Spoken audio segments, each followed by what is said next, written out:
योगी बाबा का प्रण, माफिया मुक्त यूपी। पेशेवर माफिया और अपराधियों के सरपरस्त हैं।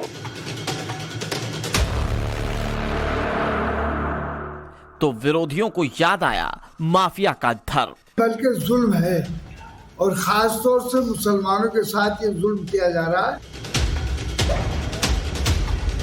देश में विपक्ष की सियासत आखिर किस ओर जा रही है? आतंकी हो या गैंगस्टर्स या फिर माफिया, किसी का कोई धर्म नहीं होता।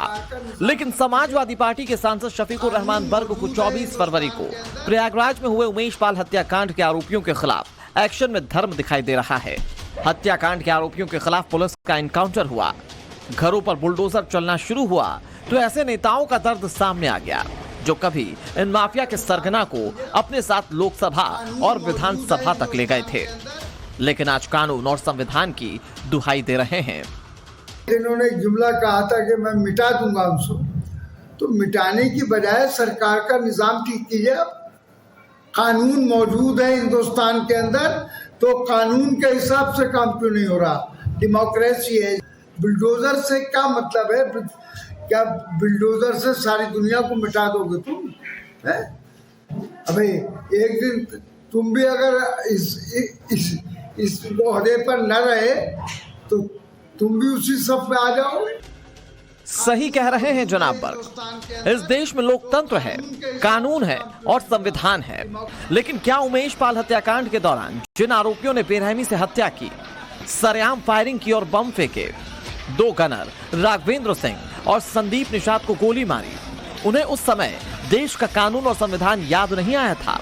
उन्हें क्या लगा था कि हर बार की तरह वो कानून की किताबों और तारीखों का सहारा लेकर बच जाएंगे? लेकिन एक्शन हुआ तो अपराधियों के कथित समर्थकों को कानून याद आ गया। ये बुलडोजर चलाना मैं समझता हूँ कतई अन्याय है। बुलडोजर चलाने मतलब अदालतों का फिर क्या रोल रह गया? आपने किसी पर इल्जाम लगाया, पुलिस गई उसके घर बुलडोजर चला दिया, अदालत का क्या काम बाकी रह गया? बुलडोजर से जो कर रहा है वो अवैधानिक है, कानून है, अदालतें हैं, कानून के हिसाब से अगर कोई काम होता है तो कोई बात नहीं है, तो बुलडोजर का इस्तेमाल कानून के दायरे में होना चाहिए। सजा और दंड देने का भी अधिकार सरकार हमेशा, जिन लोगों ने जुर्म किए हैं, जिन लोगों ने बड़े बड़े पाप किए हैं, उनको यदि इस तरह के सबक नहीं मिलेंगे तो फिर समाज में लोगों का भरोसा उठ जाएगा। देश संविधान से चलता है, कानून व्यवस्था का भी मान है, लेकिन सरकार का एक्शन कुछ ऐसा तो होना ही चाहिए कि देश और प्रदेश की जनता को लगे कि कानून व्यवस्था कायम है। अगर सरकार या पुलिस एक्शन नहीं लेगी तो फिर गनर राघवेंद्र सिंह और संदीप निषाद के परिवार को कैसे तसल्ली होगी कि उनके बेटे ने देश की कानून व्यवस्था के लिए जान दे दी?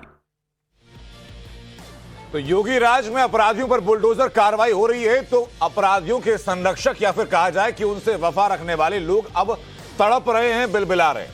लेकिन उनके पीछे की इस ऐतराज की वजह क्या जानेंगे। जो खास मेहमान हमारे साथ, उनका परिचय कराता हूं। बीजेपी से अरुणा सिंह हमारे साथ जुड़ चुकी हैं, हमारे साथ कर्ण वर्मा है, राजनीतिक विश्लेषक हैं, हमारे साथ मेहरुद्दीन रंगरेज जुड़ रहे हैं, हमारे साथ दानिश कुरैशी जुड़ रहे हैं। बहुत बहुत स्वागत आप सभी लोगों का।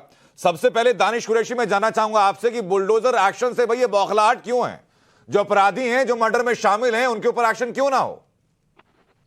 देखिए आशुतोष, मैं तो इतना ही कहूंगा, दरअसल दिक्कत क्या है, दिक्कत बुलडोजर से नहीं, दिक्कत सिलेक्टिव बुलडोजर जो है ना, इनका उससे है।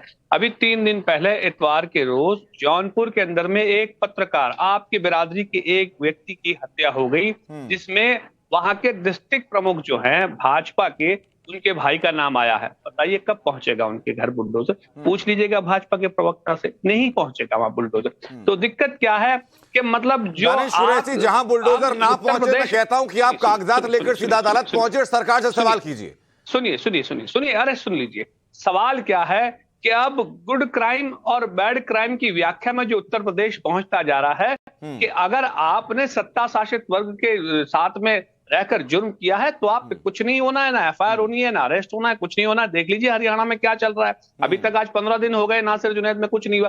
तो दिक्कत ये है कि अब तुम्हारा क्रिमिनल और हमारा, मुझे बताइए दानिश कुरैशी, आप नासिर जुनैद की बात कर रहे हैं, राघवेंद्र सिंह और संदीप निषाद की बात क्यों नहीं होती आपके जहन से? अरे बिल्कुल सबकी होनी चाहिए। मैं तो आपको कह रहा हूं, मैं तो वही कह रहा हूं सर कि आज की तारीख में अगर राघवेंद्र सिंह की बात हो रही है, संदीप निषाद की बात हो रही है, तो उस पर आप क्यों नहीं सामने आते? बेहतर हो रहा है कि जो लोग हथियार सप्लाई कर रहे हैं उनके घर पर बुलडोजर चल रहे हैं, जिनके घर अवैध रूप से बने हुए घर गिराए जा रहे हैं। आपको तो खुश होना चाहिए इस बात को लेकर के। यानी आप ये धर्म कहां से बीच में आ गया सर? करिए, आप ये कह रहे हैं, आप ये कह रहे हैं कि नासिर जुनैद की बात ना करें आप। मैं कह रहा हूं आप सबकी बात कीजिए, जहां काम नहीं हो रहा है झंडा बुलंद कीजिए, आप प्रदर्शन कीजिए, सरकार की नाक में दम कर दीजिए। मेरा सवाल सिर्फ ये है कि जहां कार्रवाई होती है तो अपराधी का धर्म आपको क्यों नजर आता है? हरियाणा की सरकार, भाजपा की सरकार में महापंचायत हमारे देश के एक प्रदेश की पुलिस को चैलेंज कर रहे हैं कि वो आएंगे तो अपने पैरों पे, जाएंगे अपने पैरों पे नहीं। बताइए कब बुलडोजर चलेगा उन पंचायत में भाग लेने वाले भाजपा की शासनकाल में, सत्ता में जो महापंचायत हो रही है उन पर? मैं तो कह रहा हूं दानिश कुरैशी की झंडा बुलंद कीजिए, एआईएम कार्यकर्ताओं को इकट्ठा कीजिए, जाके धरना दीजिए कि भाई कार्रवाई होनी चाहिए। कौन रोक रहा है आपको? यही दिक्कत है कि महापंचायत में बोला जाएगा, प्रशासन को, सरकार को चैलेंज किया जाएगा तो सवाल नहीं होगा। लेकिन अगर कोई कहीं किराए पे भी रह रहा है, अगर कमरे में बैठकर, कुर्सी पर बैठकर सर विरोध दर्ज कराना बहुत आसान है। आपको जिस चीज से दिक्कत है सड़क पर उतरिए, लोगों को बताइए कि गलत हो रहा है। कानून आपके लिए उतना ही है जितना किसी और के लिए। मैं वापस लौटूं, मेरा छोटा सा रिएक्शन मेहरुद्दीन रंगरेज आपसे कि मुझे बताइए कि जब अपराधियों पर कार्रवाई होती है, उन लोगों पर कार्रवाई होती है जो कि गवाह की हत्या में शामिल होते हैं, हथियार मुहैया कराते हैं, तो परेशानी कहां है? देखिए, जब का होता है उसके खिलाफ कार्रवाई होती है बुलडोजर। आपकी आवाज कट गई, अपनी बात दोहराइए। आपकी आवाज कट गई, जरा अपनी बात दोहराइए आप। अजय कुमार टेनी है जिन्होंने 5 किसानों के ऊपर अपनी थार चढ़ा दी, उसके खिलाफ बुलडोजर की कार्रवाई कब होगी? और चिमियानंद के ऊपर कार्रवाई कब होगी? कुलदीप सिंह सेंगर के खिलाफ कब होगी? उनके खिलाफ। मगर जहां मुसलमानों का नाम आ जाता है त्यागी जी, वहां पर ही बुलडोजर की कार्रवाई होती है। इसलिए की जाती है कि कैसे 80-20 में बंटवारा किया जाए, क्योंकि योगी जी बार बार कहते हैं 80-20 की बात, सुल्तान कब्रिस्तान की बात कहते आए। तो आनंद जी, ये बात समझनी पड़ेगी सरकारों को कि सरकार कोई भी फैसला ऐसा नहीं ले सकती। ये कोर्ट का मामला है, सुप्रीम कोर्ट। अब आपसे छोटे छोटे 1-2 सवाल पूछूंगा, उससे पहले बाकी रिएक्शन ले लूं। लेकिन एक जानकारी दुरुस्त कर दूं कि जो नाम आपने लिया अजय मिश्र टेनी का मामला उनके ऊपर नहीं था, उनके बेटे के ऊपर था। जेल काटा, सजा उस मामले में चल रही है और उस मामले में केस भी कोर्ट में है। तो मेरी सिर्फ दरख्वास्त ये है कि अपने एजेंडे को साबित करने के लिए, खुद को सही साबित करने के लिए कोई भी गलत तथ्य ना आप रखें। वो आपकी निजी इमेज को शोभा नहीं देता। कोई भी पैनल पर बैठकर अगर इधर उधर की बातें करे तो आपकी इमेज को शोभा नहीं देता। आपके जो समर्थक हैं वो भी मजाक उड़ा देंगे कि भाई इस आदमी को पता नहीं कि क्या बोल रहा है। ऐसा ना कीजिए, जो बोलना है साफ बोलिए, सच बोलिए, तथ्य के साथ बोलिए, इधर उधर की बात नहीं। लेकिन मेरा सवाल करण वर्मा, मुझे जरा ये बताइए कि ये जो कहा जाता है कि भाई गैंग है जो कि अगर जैसे ही किसी के ऊपर एक्शन होता है तो सबसे पहले जो चीज उनको याद आती है वो धर्म याद आता है और फिर वही विक्टिम कार्ड खेलने की कोशिश की जाती है, चाहे वो अपराधी हो चाहे कोई भी हो। ये वही गैंग एक्टिव हुआ है, शफीकुर रहमान उसी की झंडाबरदारी कर रहे हैं। शफीकुर रहमान बर्क, इनकी कुछ कुछ ऐसी स्टेटमेंट्स हैं आनंद की मैं कैसे उनको दोहराऊं। इन्होंने कहा था कि तालिबान जो वापस आई है अफगानिस्तान में, ये डेमोक्रेसी की जीत है। ये वो व्यक्ति हैं। इन्होंने कहा था कि महिलाओं की उम्र, शादी की उम्र बढ़नी नहीं चाहिए, नहीं तो वो आवारा हो जाती। इन्होंने कहा था केवल इस्लाम ही एक सच्चा धर्म है, बाकी कुछ नहीं है, और मैं मरते दम तक वंदे मातरम नहीं बोलूंगा चाहे कुछ हो जाए। तो इस व्यक्ति की हम बात कर रहे हैं जो हर चीज में मजहब को ले आते हैं। तो ये होना ही था कि इसमें भी ये मजहब ढूंढ रहे हैं। एक बात मैं आपको बता दूं, अक्सर ये बुलडोजर की बात करते हैं, कानून के हिसाब से नहीं है, ये पूरी तरह कानून के हिसाब से है। और मैं आपको बता दूं किस कानून के हिसाब से। सेक्शन 14 गैंगस्टर एक्ट का पढ़ लीजिएगा और compensation of damage to public and private property act 2020 पढ़ लीजिएगा। उसके तहत सरकार को पूरी तरह हक है। और सीआरपीसी के सेक्शन 83 को पढ़ लीजिएगा। अगर कोई अब्सकॉन्डर है या किसी ने राइटिंग का काम किया है, गैंगस्टर का काम किया है, सरकार को पूरा हक है कि वो उसकी प्रॉपर्टी जब्त कर सके, उससे डैमेजेस वसूल सके। इसलिए योगी जी जो कर रहे हैं, आपको एक और बात बता दूं आनंद, 61% डकैती के केसेस कम हो गए हैं, 81% रॉबरी के केसेस कम हो गए हैं। मैं तो 12 से 17 और 17 से 22 का पूरा आंकड़ा लेके बैठा हूं खड़े वर्मा, और जो चाहेंगे मैं उनको बता भी दूंगा इस मामले में। लेकिन मैं दानिश में आऊं आपके पास, उससे पहले मेरा सवाल अनिल जी आपसे कि लगातार आरोप आपकी सरकार के ऊपर क्यों हैं कि आप एक धर्म विशेष के ऊपर कार्रवाई करते हैं? मेरी सबको राम राम। सबसे पहली बात तो यहाँ पर है, आपने बहुत अच्छा किया कि जो रंगरेज साहब बैठे हुए हैं इनको टोका कि ये झूठ फैलाना बंद करिए। ये स्पॉन्सर्ड लोग आकर जो चैनल पर बैठ जाते हैं और केवल इनका काम ये होता है कि इसको स्पॉन्सर करें। जो आका है जो इनको स्पॉन्सर करते हैं, हिंदुओं के खिलाफ जहर उठे, या ऐसे राजनीतिक दल, ऐसी सरकारें जो हैं तो जनमानस के लिए कार्य करती हैं, उनको नीचा दिखाया जाए। क्योंकि एक अभी हाल फिलहाल का भी उदाहरण मैं दे देती हूँ, जरा थोड़ा सा डाइवर्जन होगा।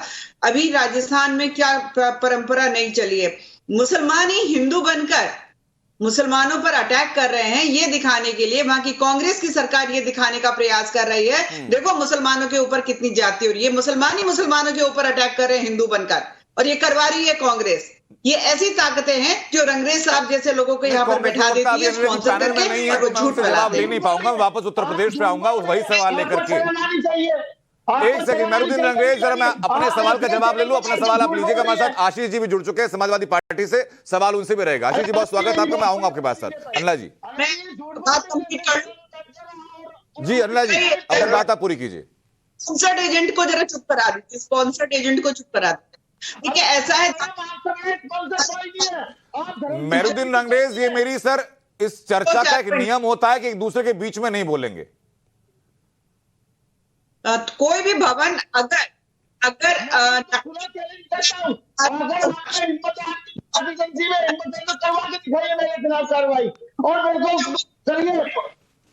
महीने का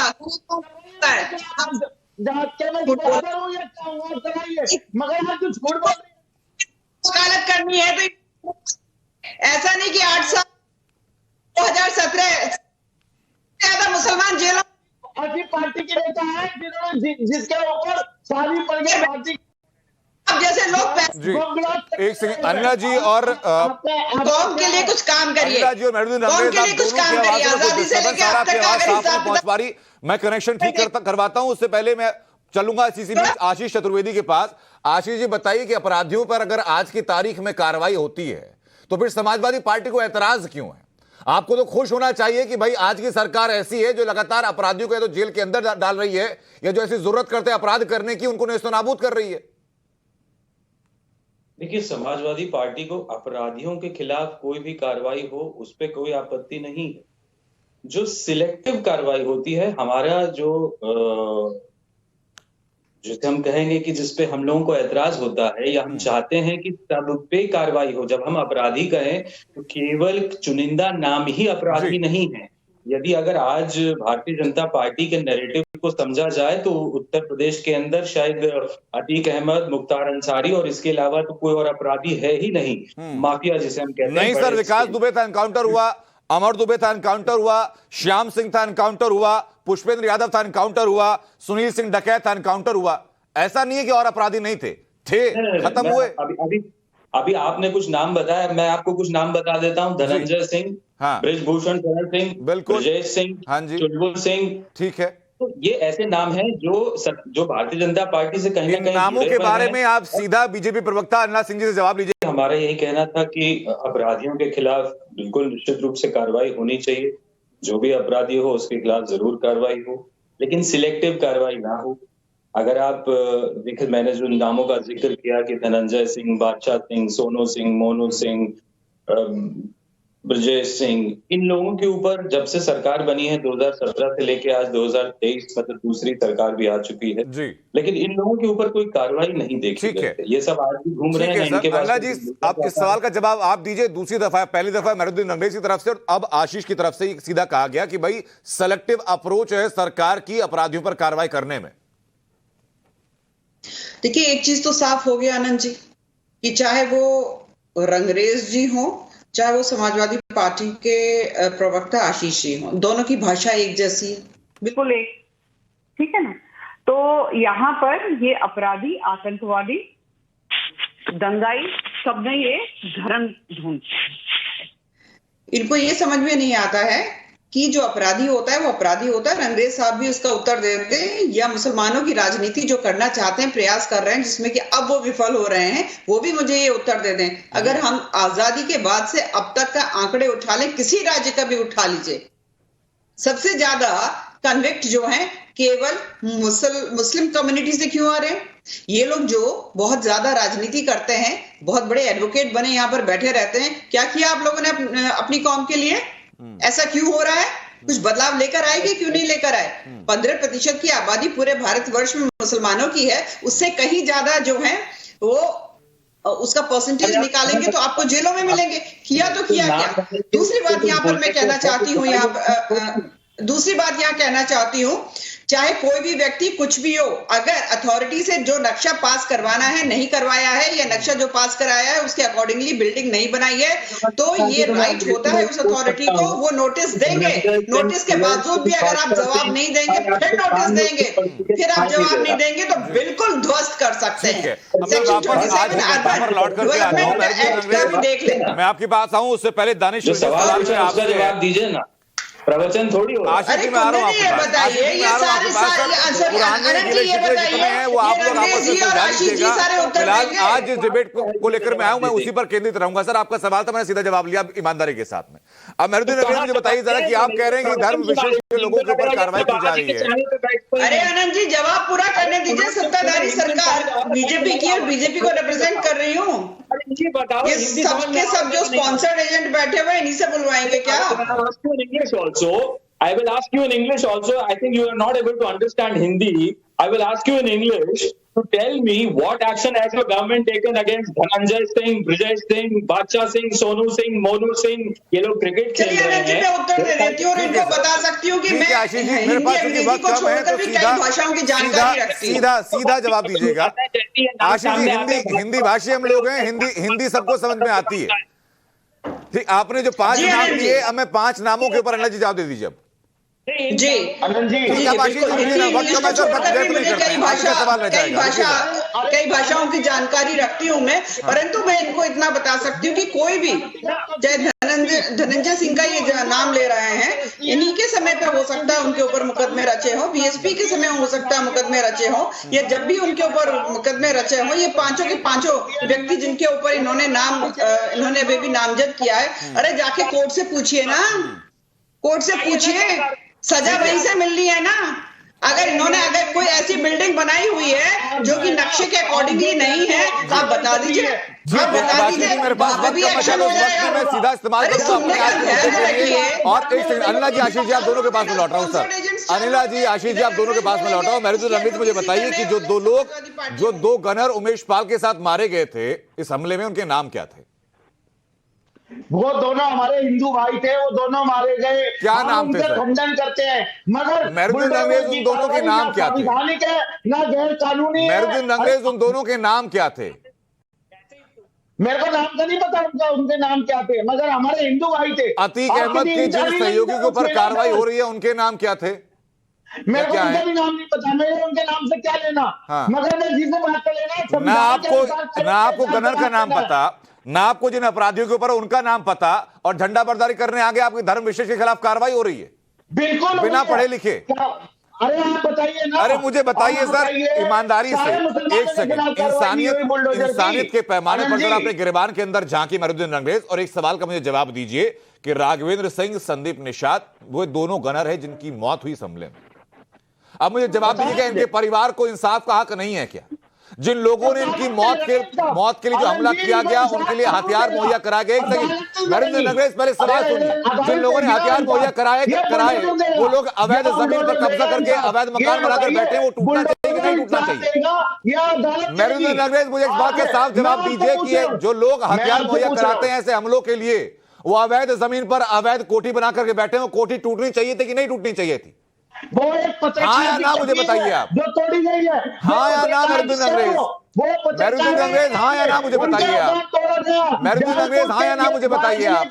मिट्टी में मिला देंगे। नहीं बताएंगे। हाँ, दानिश कुरैशी मुझे बता दीजिए हाँ या ना में इस सवाल का मुख्यमंत्री की जवाब। भाषा हो। जो अपराधी हथियार मुहैया कराता है, देखिए, गैंगस्टर के साथ संबंधों में रहता है, अवैध इमारतें बनाता है, इमारतें टूटी तो क्या अर्ज है? मिट्टी में मिला देंगे। देखिए आनंद जी सुनिए, मैं आपको एक बात बताऊं। देखिए परेशानी क्या है, भारतीय जनता पार्टी की एक परेशानी ये है कि वो दो चीजों को मिक्सअप कर रही है, जो मैंने इससे पहले भी कहा था आपके चैनल पे। दो चीजों को आप मिक्सअप मत करिए। अगर आप ये कह रहे हैं कि उसका निर्माण जो है वो अवैध है, तो आप मुझे ये बता दीजिए उत्तर प्रदेश में और कितने अवैध निर्माण अगले 24 घंटे 48 घंटे में तोड़े जाएंगे। और बात रह गई आपके अवैध की, आप ये कह रहे हैं कि जिसने किसी की हत्या कर दी उसका घर तोड़ा जाना चाहिए। अगर मुनासिब लगता है तो बिल्कुल तोड़ा जाना चाहिए। तो फिर ये बता दीजिए कि जो अवैधता के आरोप अडानी पे लगे उस पर केंद्र सरकार भी चुप है। सुप्रीम कोर्ट ने जब फटकार लगाई है तब जाके सेबी ने कमेटी बनाई है। अब आप बताइए। तो सवाल यह है कि गुड क्राइम और बैड क्राइम की व्याख्या में देश को ले जाना। ठीक है, हालांकि कितने अवैध निर्माण है इस बारे में आरटीए डाल सकते हैं। मैं माफी के साथ करण वर्मा आपके पास नहीं आ पाऊंगा, वक्त मेरे पास इतना ही था। बहरहाल बहुत बहुत शुक्रिया